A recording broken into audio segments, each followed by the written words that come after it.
Allahu Akbar, Allahu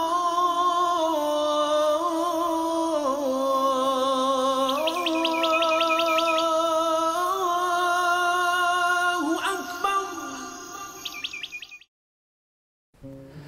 Elhamdülillahi Rabbil alemin.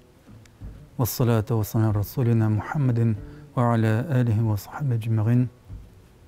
Barcha galimlerimizni yo'qdan bar qilishi, shul galimlerimizga biz adam bolalarını xalifa etib jibaruvchi, ham biz adam bolalarini har turli rizq ne'matlar bilan tarbiya qilib turuvchi Rabbimiz Alloh subhanahu va taolaga ixlos qalb turlarimizdan chiqqan hamd va sana maqtov ulug'larimiz bo'lsa edi.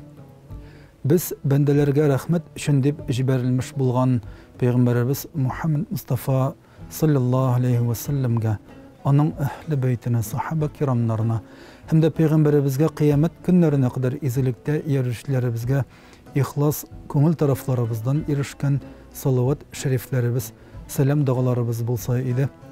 Muhterem mümin Müslüman kardeşlerimiz, Esselamu Aleyküm ve Rahmetullahi ve Berekatuhu. Muhterem cemaat, bugünkü vaazımızın, nasihatimizin teması, ol da bolsa Şaban ayının faziletleri hakkında bulur. Şaban ayında Müslüman kişi nerse işlerge tiyişli, hem gümmen yaşav revişimizni nçik alып barga tiyişlibiz. Ramazan ayı aldından sir tügül, Şaban ayı ol bitinde Recep ayı bilen Ramazan ayı arasında urnaşkan bir vakit bulup, Müslüman kişi Recep ayını eğer de haram aylarının birisi deb uluqlasa, onun faziletlerini bilse, Şaban ayının özüne göre xas sıfatları var iken muhterem cemaat, hem biz alar hakkında bir ne kadar bilirge tiyişli. Gümümen, Peygamberimiz sallallahu aleyhi ve sellem'nin sevgili hatını Gayşe anabız radıyallahu anha eytken kibik, Peygamberimiz sallallahu aleyhi ve sellem Ramazan ayından qala en köp oruza tutkan ayı olda bolsa Şaban ayında idi. Hem Peygamberimiz sallallahu aleyhi ve sellem başka hadislerde mesela aytilgancha gündelik 5 vakit namazından qala en hayırlı namaz eğer de ol tünne turup kılgan, tünnin quyi qarangı ülüşünde kılıngan nafil namazı bolsa, Ramazan ayından qala en hayırlı, en dereceli, faziletli oruza ol da bolsa Muharrem ayında deb aytile. Lakin ana da qaramasdan Peygamberimiz sallallahu aleyhi ve sellem Şaban ayında köbürek oruzada bulurga tırışkan, göresin Gayşe anabız radıyallahu anha bigrek de Peygamberimizin şul sıfatına ihtibar etip kalgan. Hem muhterem cemaat bizim Şaban ayı ortasında barımızga da mağlum bulgança beraat kişisi var. Hem de şu beraat kişisi Müslüman dünyasında olanda bilgilep ötülettirgan bir vakıga bulup, Müslümanlar bu günde, bu kişide mümkün kadar kübrek iyilik kılıp, mümkün kadar kübrek tövbe istiğfarda oturup, Allah'ını zikir etü bilen meşgul. Gümmen bu beraat vakıgası muhterem cemaat, biz Müslümanlarının eytik, yıllık yazmışları yazılatırgan adam bağlarının yıllık yazmışları yazılıp takdirleri bilgilengen, oşıklangan bir vakıga bulup, bilgili Allah Teala'dan her barşalarımız yaxşı takdir, yaxşı yazmış, riziklarımızın keng buluğun, turmuşumuzun emin buluğun, gaylerimizde bereket, eminlik buluğun surap, tilep, dağalar kulu bilen meşgul biz, elhamdülillah. Hem şuna göre Müslüman kişi turmuşun ni revişe al barga tiyiş, şul turda da biraz silep öterimiz inşallah. Gümmen Allah Teala bizge dünyalıkna sınav için birgen. Kimdir sırrı akşanı nindi akşada, nindi biremlikte saklarga iken, Yevroda meken, yeşil akçada meken, kıymetli kağızda meken, nedir aksiya, yaki başka bir türlü mülkette meken, kuşemisiz yaki kuşemili milikte meken dip soravuşlar var muhterem cemaat. Peygamberimiz sallallahu aleyhi ve sellem'den de sahabeler şul rәвешчә сораган булганнар, ягъни дөньялыкның иң кыйммәтле малы, мөлкәте, байлыгы нәрсәдән гыйбарәт дигәндә, Пәйгамбәрбез саллаллаһу алейхи ва саллям иң беренче лисанун закир дигән. Лисанун закир, ягъни Аллаһны зикр итә торган тел дигән. Шуннан да җәмәгать, тел ул сөяксез дип әйтәбез. Һәм аның вазифасы теләсәң инде бузык сүзләр әйтү түгел. Теләсә кемнән көлү, шиметү түгел. Теләсә кемгә начар сүз әйтү түгел, бәлки иң беренче Аллаһ Тәгаләне зикр итү. Шуңа күрә Пәйгамбәрбез саллаллаһу алейхи ва саллям иң зур байлык дип зикр итә торган телне атауы бер дә гаҗәп түгел булса кирәк. Һәм мөселман кеше, мөхтәрәм җәмәгать, Аллаһны зикр итә һәм Аллаһның вәгъдәсен белә. Фазкуруни азкуркум вашкурули ва ла такфурун. Аллаһ Тәгалә әйтте Коръән Кәримдә, димәк, мине зикр итегез, ягъни мине искә төшерегез, искә алыгыз, мин дә сезне искә алырмын, мин дә сезне зикр итәрмен. Миңа шөкр итегез һәм миңа бер дә күфрлек кылмагыз дип әйтүе мәгълүм, әлхәмдүлилләх. Икенчесе, Пәйгамбәрбез саллаллаһу алейхи ва саллям ва qalbun шакир диде. Ягъни шөкр итә торган калып дип атады. Иң зур байлык дигәннән Пәйгамбәрбез саллаллаһу алейхи ва саллям. Әйе җәмәгать, бүгенге көндә адәм баласына шуннан да шөкранә кылу җитми дип беләбез. Чөнки тормыштан зарланган, ризыкның тәменнән зарланган, яки үзенең кыяфәтеннән зарланган, канәгать булмаган, ничек тә булса аны төрле усуллар белән үзгәртергә тырышкан яшьләрне, ханым туташларны җәмәгать ишетеп торабыз, күреп торабыз. Кызганыч ки, адәм баласы булган кыяфәтенә, булган саулыгына, булган Аллаһтан бирелгән күп нигъмәтләргә шөкранә кылуы бик аз. Һәм адәм баласы шөкранә кылу yüzеннән намаз укыса хәерле. Коръән Кәримдә Аллаһ Раббыбыз әйткән иде: "Вассайнал инсана бивалидайhi хамалатху уммуху вахнан ала вахнин ва фисалуху фи амайн анишкур ли ва ливалидайка илайял масир" дигән иде. Садақаллахул азим. Ягъни, мөхтәрәм җәмәгать, Аллаһ Тәгалә әйткән иде: адәм баласына без васият кылдык, әти-әнисенә игелек, яхшылык кылу белән. Һәм ни өчен изгелек кылырга кирәксең дигәндә, мөхтәрәм җәмәгать, Аллаһ Тәгалә Коръән Кәримдә дәвам итте шу аятны: "Хамалатху уммуху вахнан ала вахнин." Чөнки әнкәсе аны бер авырлыктан икенче авырлыкка кадәр, бер сызланудан икенче сызлануга кадәр күтәреп йөртте дип атады. Һәм шуннан да әни кеше карындагы баласын узак вакытлар 9 айга кадәр күтәреп йөртүе, тилмерүе, сызлануы, авыртынуы бу бала өчен әни каршында зур бурычлар таләп итә. Билгеле, ул бурычны түләп бетереп булмый, ләкин без исебездә торырга тиешле әни хакы беренче. Әни хакы беренче гаиләдә. Шуңа күрә Аллаһ Тәгалә иң беренче әни турысында әйтте. Һәм Аллаһ Тәгалә әйтте: "Ва фисалуху фи амайн." Әни кеше үз баласын 2 яшькә кадәр имезер. Шуннан да, мөхтәрәм җәмәгать, әни кеше үз баласын 2 яшькә кадәр имезер. Безнең мәзһәбез галимнәренең сүзләренә күрә, әни кеше әгәр дә ана карында яткан чорны санасак 2 яшь дип әйтелә. Ул да булса 9 ай ана карындагы булган вакыт, һәм безнең туганнан соң инде 1 яшьтә 3 ай вакыт, 15 ай дәвамында имезергә тиеш дип фараз кылабыз.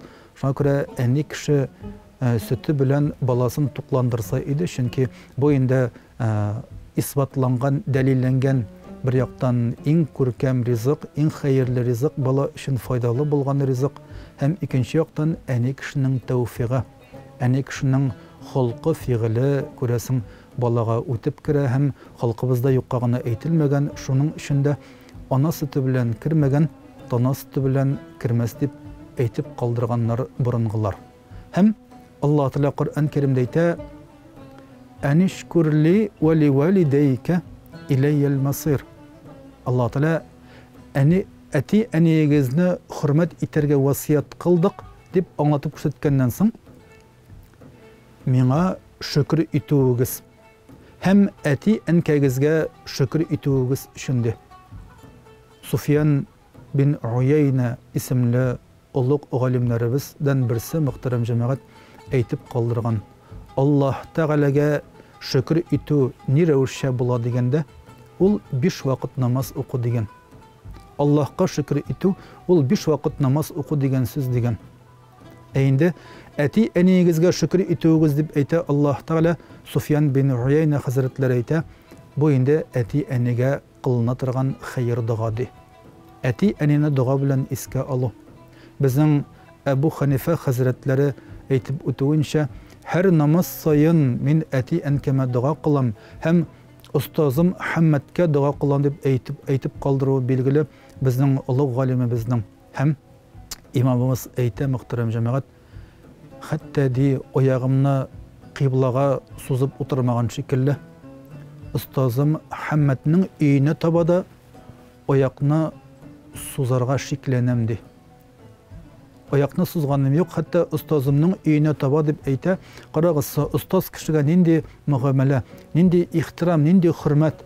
Әгәр дә без чагыштырып карасак, мәктәпләрдә бүгенге укытучы устазларыбызның хаклары үтәләме, үтәлмиме дигәндә җәмәгать һәрбер әти-әни үз-үзенә бирә торган бер сорау булырга тиеш дип уйлыйбыз. Устазга баланың хөрмәте бармы, юкмы? Булса, иншалла, тормышына бәрәкәт истәлер. Алган гыйлеменең бәрәкәте булыр. Тормышының яме киләчәге иншалла хәерле булыр. Инде устазларның хәер дугасын алмаганда, алар белән тупас, алар белән бик начар мөгамәләдә булганда җәмәгать алган гыйлемдә бер дә бәрәкәт булмас.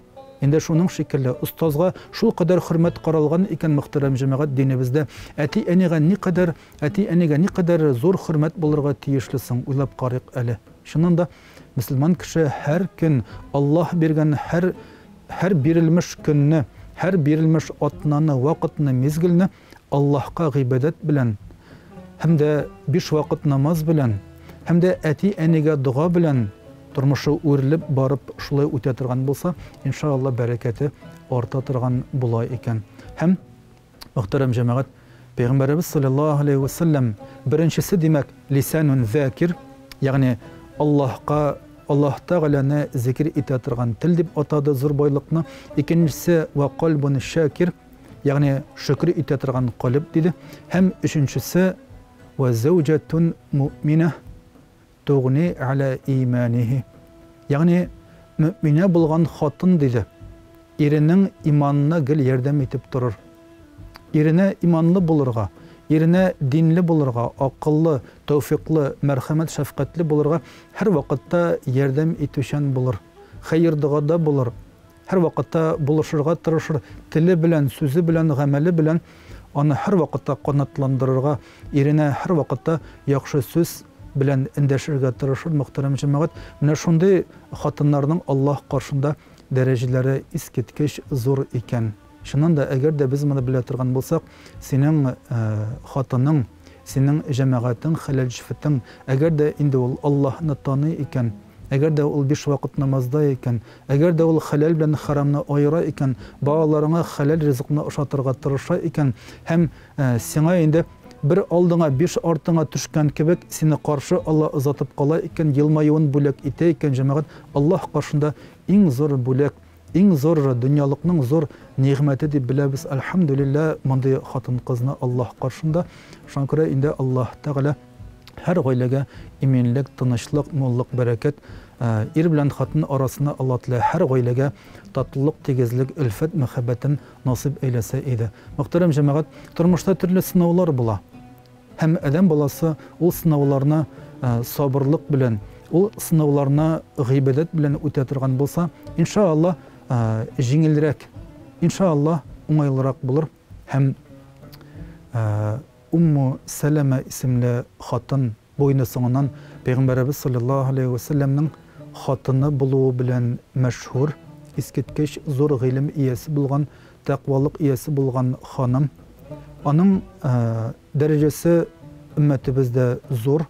Бердән ул мөминнәрнең әнисе, анасы булса, икенчедән ул инде Мәккәдән Эфиопиягә, ягъни Хәбәрстанга һиҗрәт кылган сахабалардан.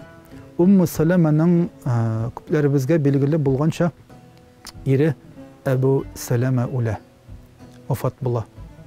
Hem Ummu Salama Peygamberimiz sallallahu aleyhi ve sellem'nin ağırlık kilgende, koygu hasret yugaltu kilgende ne şu duanı okursun dip atalgan üretken duasın Peygamberimizin isine düşüre.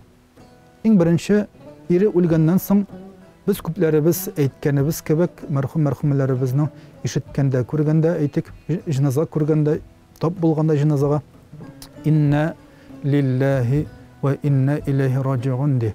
Yani biz barımızda Allah'tan hem biz barımızda Allah'a yangadan koytaşakbız. Hem Ummu Salama ite Allahümme ecurni fi musibeti. Ya Rabbim, mina ışbu koyğımda, mina ışbu yugaltuğumda ecir savab birsen idi.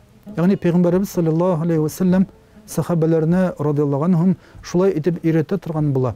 Nindigine koyğu hasret kilmesin, nindigine sınav, adam balasına tözemlik talep ite turgan, şıdarga irete turgan, sabır iterge irete turgan ders, sınav kilmesin muhterem cemaat. Onların hemmesi içinde ecir savablı bulabız inşallah. Allah Teala ecir savablarının biri hem Ummu Salama'da sıragan iken Allah Teala'dan ecir savab. Allahümme ecurni fi musibeti ve ahlif li hayran minha. Yani ya Rabbim mina ışbu koygu hasretimni, ışbu yugaltuğumni hayırlılak bulgan eybir bilen, hayırlılak bulgan ölüş bilen alıştırsan idi di. Hem qarağız Ummu Salama ite şol duanı kıldım. Peygamberimiz sallallahu aleyhi ve sellem üretkençe Allah Teala'dan benim yaratkan gaziz irimne xtağında hayırlılak kişisi bilen alıştırıvın soradım Allah'tan. Bir qarağında gacep Ebu Salama'dan da ortağırak, kıymetlilik, derecelerek, yakınırak kim buluğu mümkün iken dip uyladım. Lakin Allah Teala bana özünün peygamberini berdi. Allah'ın peygamberi, Allah'ın elçisinin hatını bulurga bana nasip buldu. Ne şu dualarını okudum dip eyte muhterem cemaat. Ne şuna göre Müslüman kişi nindigine halatda da Allah'a sabır iterge. Ağırlık kilgende tüzerge, şidarga tiyişli. Hem bunun için küp ecir savablar var inşallah. Müslüman kişi her vakitte Allah Teala'nı zikir etip tili bilen iske düşürge tiyişli. Kalbi bilen, yüreği bilen şükrana kılıda bulurga tiyişli. Onun tilinde tileseyindi yaman, eşeki, pişrak sözler tügül. Müslüman kişinin tilinde şükür etu, kurkem, başkalarga eytik örnek bulurluk sözler tibrelerge tiyişli muhterem cemaat.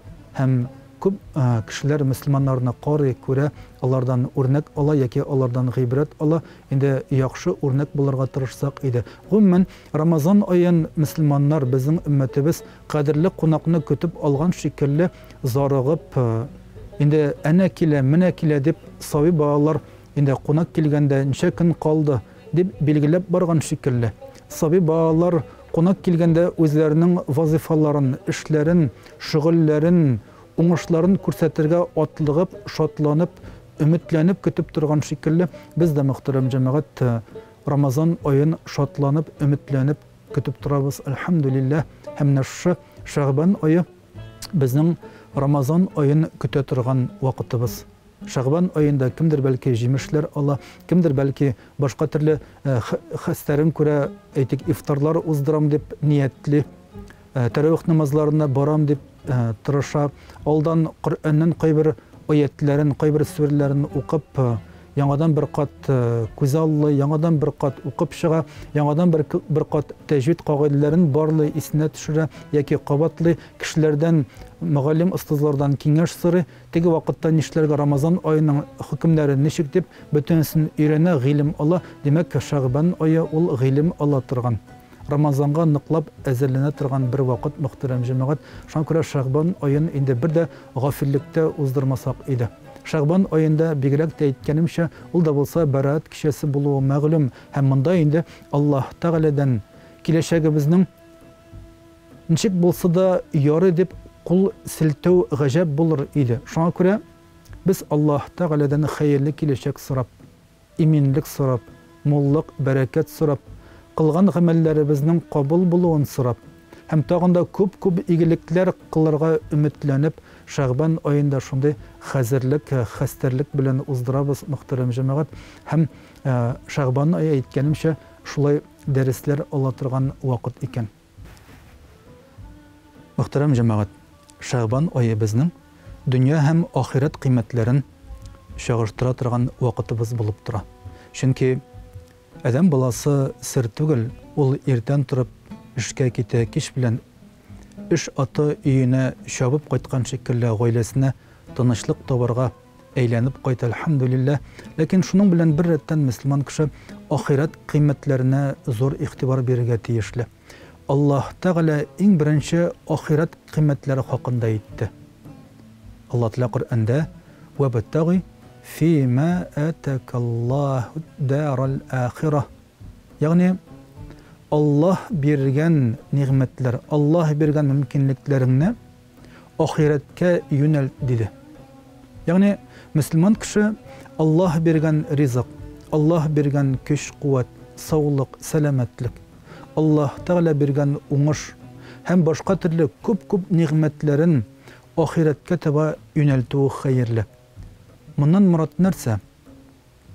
Еш кына без бүтән тормышыбызны дөньялык үлчәме белән үлчибез. Пәйгамбәрбез саллаллаһу алейхи ва саллям сахабаларга әйткән вакытта, мәчеткә, намазга дип, гыйбадәткә дип юнәлгәндә, һәр адым өчен бер әҗр савап языла, һәм икенче адым өчен бер гынах ярлыкана дип әйткән. Һәм шуны ишеткән сахабалар адымнарын вак итеп атлый торган булганнар.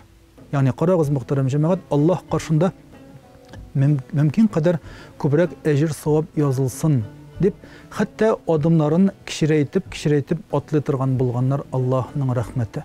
Шуңа күрә, мөхтәрәм җәмәгать, Аллаһ Тәгалә үзенә бирелгән ниғмәтләрен шуларга шөкр итеп ахирәткә юнәлтүче кулларын сөя. Фақат ахират турында әйткәннән соң гына Аллаһ Тәгалә дөнья турысында әйтә. "Вала танса насибака минад дөнья". Ягъни дөньядан насип булган өлешеңне дә онытма ди. Бу инде мөселман кеше намазлык өстендә генә көн буена утыру түгел, бәлки намаз араларында кәсеп белән, хезмәт белән шөгыльләнергә тиеш дигән сүз. Пәйгамбәрбез саллаллаһу алейхи ва саллям: "Сезнең иң яхшы ризыгыгыз хатыннарыгызның авызына салган ризыгыгыз" диде. Хатыннарыгызның авызына салган валшагыз диде, мөхтәрәм җәмәгать. Шуңа күрә гаилә турында кайгырту Аллаһ каршында шулай ук әҗрле, саваплы гамәл булып, мөселман кеше Пәйгамбәрбез саллаллаһу алейхи ва саллям өйрәткәнчә, кошлар иртән ничек итеп Аллаһка тәвәккәллек кылып, Аллаһка тапшырып чыгып китә торган булсалар, мөселман кеше дә Аллаһка тәвәккәллек кылып, бисмиллаһ, тәвәккәлту алаллаһ, ла хаула ва ла куввата илля биллаһ дип чыгып китсә хәерле. Ягъни бисмиллаһ, Аллаһ исеме белән һәм Аллаһ Тәгаләгә тапшырдым, тәвәккәллек кылдым. Ла хаула ва ла куввата илля биллаһ, бер нинди көч, куәт булмас мәгәр Аллаһныкы гына булыр дип, без Аллаһка бөтен эшебезне, бөтен вазифабызны тапшырып, тәвәккәлләп чыгып китәбез. Һәм Пәйгамбәрбез саллаллаһу алейхи ва саллям әйткәнчә, кошлар кичләрен әйтек ризык җыеп, шибән ширке тотып, өйләренә тук карын белән әйләнеп кайткан шикелле, мөселман кеше дә йортына, гаиләсенә, хатынына һәм балаларына хәләл ризыгын күтәреп кайтырга тырышырга тиешле. Дөрес, уңыш Аллаһтан, ләкин кәсеп итү бездән. Мөселман кеше ялкау, мөселман кеше өметсез, мөселман кеше куркак фәлән булырга тиеш түгел. Мөселман ир-егетләре элек-электән батыр булып, тырыш булып, гаилә җанлы булып, бала җанлы булып, хатыннары, балалары турында һәр вакытта кайгыртып яшәгәннәр, мөхтәрәм җәмәгать. Безгә бу яктан әби бабаларыбыз үрнәк булырга тиешле. Инде тагын да шуны әйтеп үтәсем килә. Аллаһ Тәгалә бу аятның дәвамында әйтте: "Ва ахсин кама ахсаналлаһу иләйк". Аллаһ Тәгалә сиңа изгелек кылган кебек, син дә изгелек кыл дип буйырды. Шуңа күрә, мөхтәрәм җәмәгать, Пәйгамбәрбез саллаллаһу алейхи ва саллям әйткән шикелле, kulle yevmin tatlu'u şems. Her günü kıyaş çığa.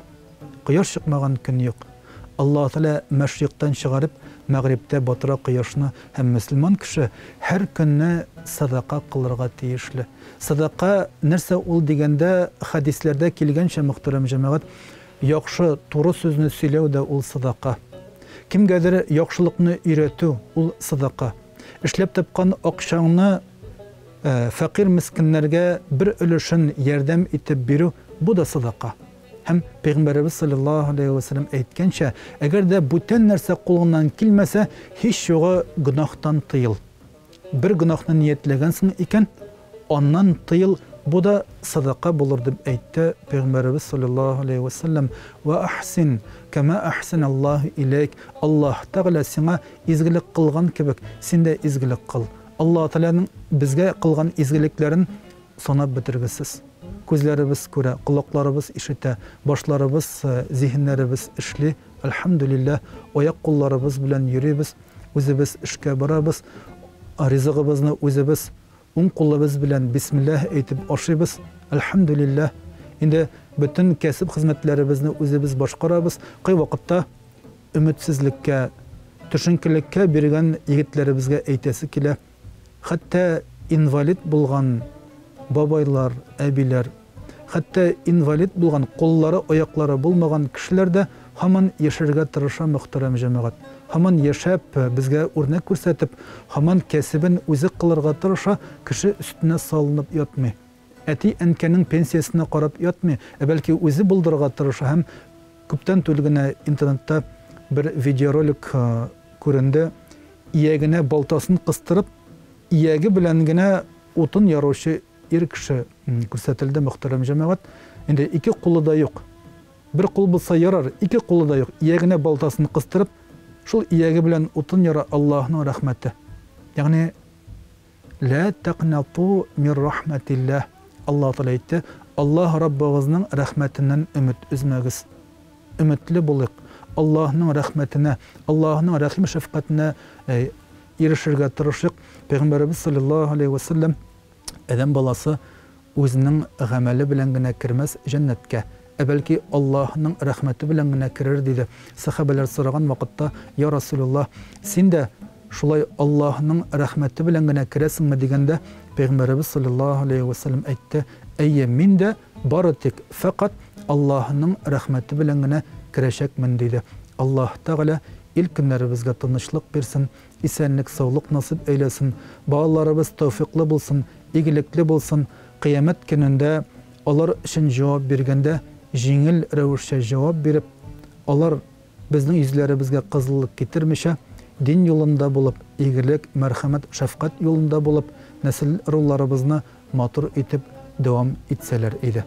Allah'ın rahmetleri bulsun. Vesselamu aleyküm ve rahmetullahi ve berekatuhu.